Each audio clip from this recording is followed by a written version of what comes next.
자, 저는 첫 번째 이슈로 한번 넘어가 보겠습니다. 정청래 대표가 지난 연휴 동안 좀 잠잠하나 싶어 했는데 페이스북에 이런 글을 하나 올렸습니다.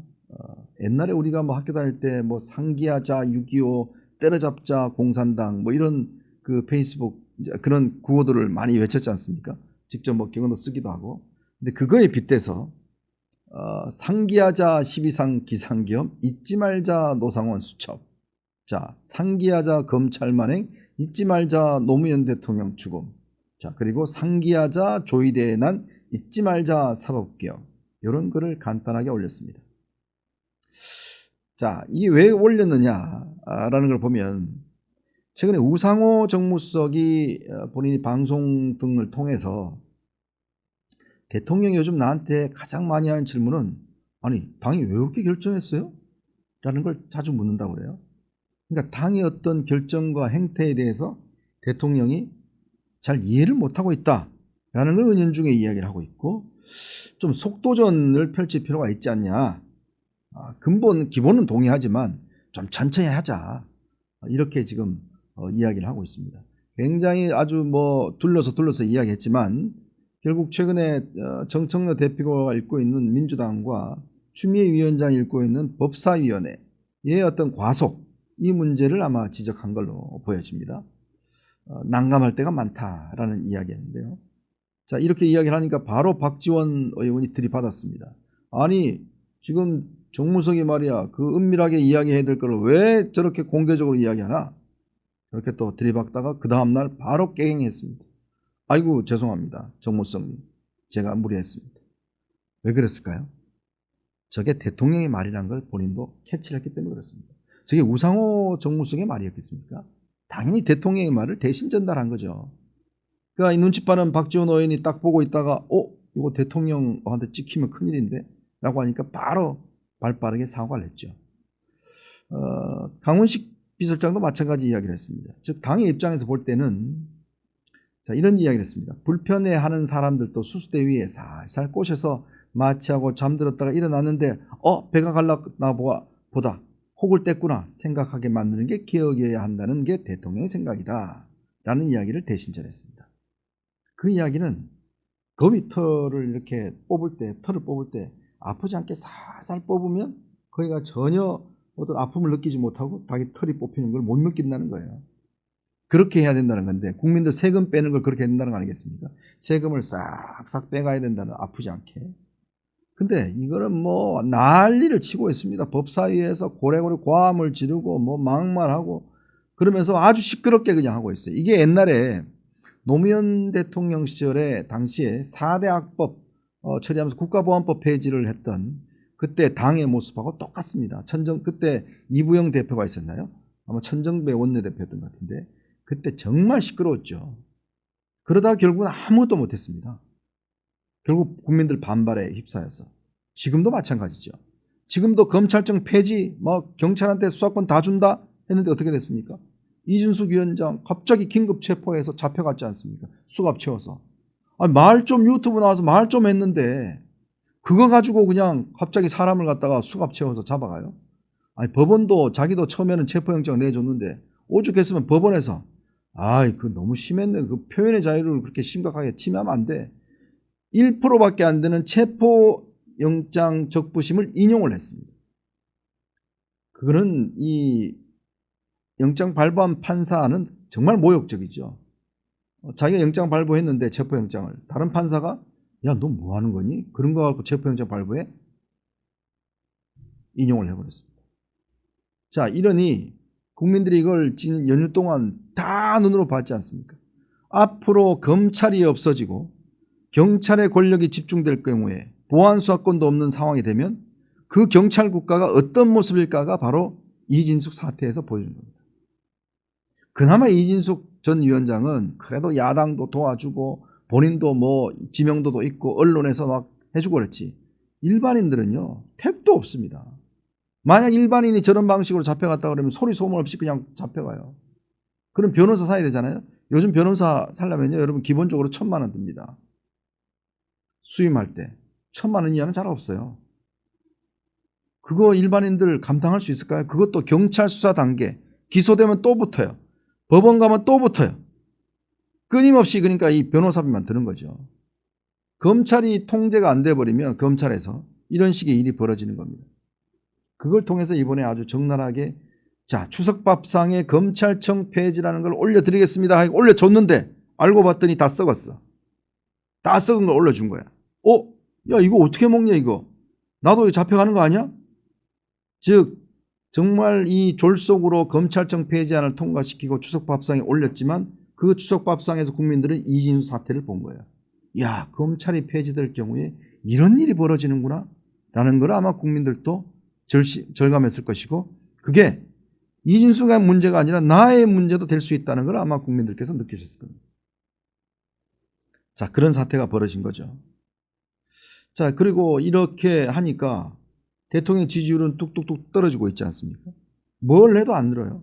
그리고 대통령이 좀 뭘 할까 하면 그냥 추미애가 나와서 그냥 난리 쳐버리고 당에서 정세현이 불러다가 그냥 대통령 대통령이 유엔 연설 그냥 깔아뭉개버리고 그걸 누가 하느냐 지금 정청래가 하고 있는 거 아닙니까?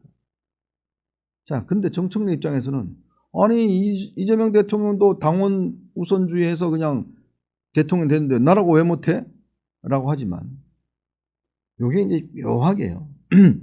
최근에 이런 대통령의 지지율이 떨어지고 당에서 분란을 일으키면서 그 전까지만 하더라도요. 이 정청래 대표가 원래 구독자 수가 한 30만 40만 밖에 안 됐어요. 근데 매일 1000명씩 늘어갑니다. 그래서 지금 70만이 넘었어요. 근데 보십시오. 지금 뚝뚝뚝 떨어지고 있어요.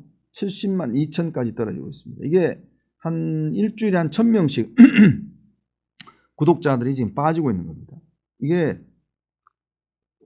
여당 대표면 대래 좀 늘어야 되는데 지금 이 쭉 상황을 보면 구독자 수가 계속 줄어들고 있어요. 왜 그럴까요? 사실은 정청래 대표는요. 다른 사람들하고 밥도 잘 안 먹습니다.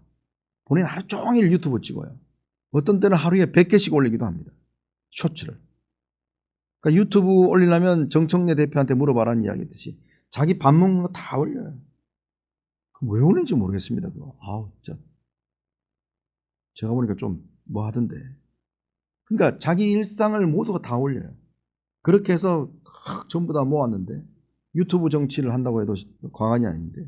근데 이렇게 뚝뚝 떨어지고 있습니다. 그 이유는 결국은 그러니까 이 이재명 대통령을 지지했던 개딸들도 보니까 아니 아무리 그렇지만 이 정권이 성공해야 다음 정권도 되는데 지금 정청래는 너무 자기 욕심에 나간 거 아니야? 자기가 지금 다음 대통령 되겠다고 저런 거 아니야? 라는 부분에 대한 지금 이야기들이 조금씩 나오고 있다는 거죠. 그래서 중요한 댓글을 보니까요. 이런 댓글이 나왔어요. 사욕의 눈먼 당대표가 이재명 정부의 발목을 잡고 있다. 정청래 추미애 강경파 때문에 대통령이 안 보인다. 조용히 개혁을 해도 국민은 다 알아준다. 여당이 정부에 협조하는 게 아니라 방해만 하고 있다. 왜 대통령의 반기를 드냐? 이런 식의 지금 악플들이 막 달고 있대요.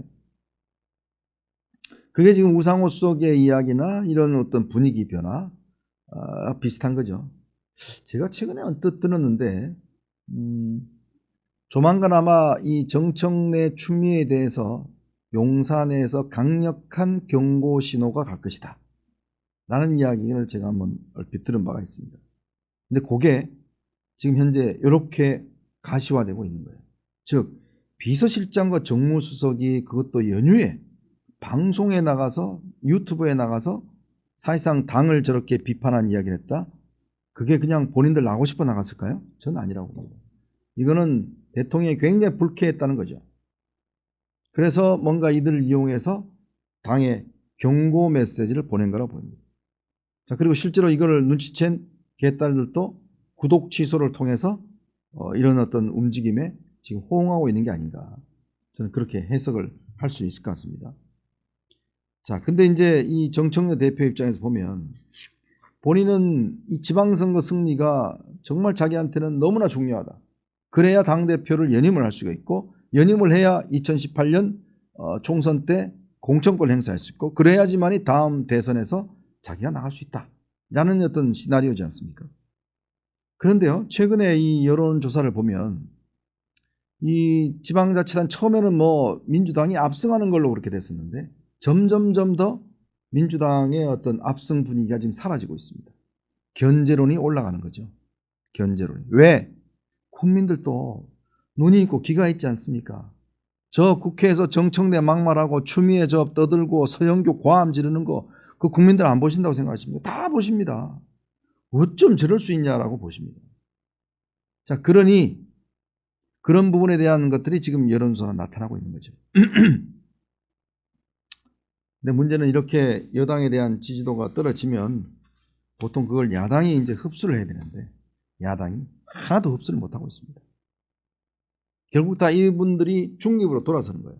즉 여당에서 빠져나와 중립으로 돌아서고 야당으로 가지 않는 거예요. 야당 너네는 더해 그냥 이러고 있는 거 아니겠습니까? 너네들 맨날 입만 벌리고 있어. 뭐 노력해서 뭔가 얻으려고 노력하지 않고 저쪽 여당만 잘못되는 거 보고 그냥 입만 딱 벌리고 감 떨어지기만 기다리고 있는 그런 야당한테 누가 지지를 보내겠습니까? 자, 분위기가 변화된다는 것은 상황이 바뀐다는 의미인데 이 바뀌는 거를 얻어먹을 수 있는 게 야당의 역할인데 지금 야당은 그렇지가 못하다는 거. 이게 제가 볼 때는 큰 문제인 것 같습니다. 어쨌건 권력의 횡포도 이제 서서히 조금씩 국민들이 이제는 깨닫고 있는 게 아닌가. 이번 연휴 때 김현지 국감 불출석 지금 논란들, 그 다음에 이제 이진숙 전 방통위원장 체포 논란, 뭐 이런 것들이 또 냉장고를 부탁해. 여러분 혹시 보셨습니까? 냉장고를 부탁해 사태. 뭐 이런 것들을 보면 꽤 아마 국민들께서도 이제 서서히 추석 민심이 좀 다르게 돌아가고 있다는 거를 아마 아실 것 같습니다.